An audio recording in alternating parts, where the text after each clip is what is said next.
जी नाज़रीन अस्सलाम वालेकुम। आज फिर मैं थोड़ी खिदमत हाजिर है मोहम्मद अहमद। बड़े दिनों बाद आपकी खिदमत में हाजिर हुआ हूँ। आप लोग लाइक ही नहीं करते, फिर मेरा दिल भी नहीं करता वीडियो बनाने को। अगर आप लाइक करोगे तो फिर मैं वीडियो भी अच्छी अच्छी ज़्यादा बनाऊँगा। मेरे पेपर हो रहे थे 7वीं क्लास के, माशाल्लाह अब रिज़ल्ट आना है। इंशाल्लाह फर्स्ट पोजीशन आएगी और 8वीं क्लास का आगाज़ करूँगा इंशाल्लाह 6 तारीख से।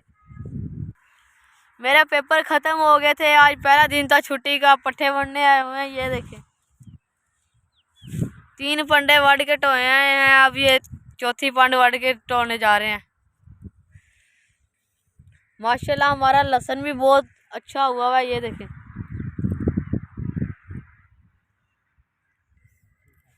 हमने अपनी भैंस बेच दी है। अगर आपके पास किसी के पास भी गाय या भैंस हो, हमारे साथ ज़रूर रब्ता कीजिएगा।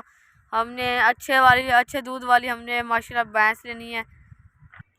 माशाल्लाह मौसम भी बहुत प्यारा है, बादल हुए हुए हैं, हवा ठंडी चल रही है। आगे माशाल्लाह रमज़ान भी आ रहा है, सब ने रोज़े भी रखने हैं। मैं भी इंशाल्लाह रोज़े रखूँगा।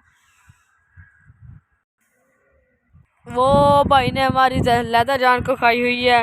एक पंड वढ़ते हैं तो कहने लग जाता है पट्ठे चकवा दो मेरे के साथ आगे। हमारी अभी चौथी पंड आधी हुई है, हमने कहा पहले वढ़ लेते। पूरे रोज़े रखा करो, पता नहीं अगली बार नसीब में होंगे या ना होंगे। खुल के इबादत अल्लाह की किया करो। रमज़ान में ज़्यादा सवाब मिलता है जितनी अल्लाह की इबादत करते हैं। कोशिश करनी चाहिए हमें रमज़ान मुबारक में पूरा कुरान पाक ख़त्म करना चाहिए और क़याम करना चाहिए। हमें लैलतुल कदर की रात को तलाश करना चाहिए। ये अल्लाह ताला की हम पर बहुत बड़ी नेमत है कि अल्लाह ताला ने फिर हमें रमज़ान मुबारक में अपनी इबादत करने का मौका दिया।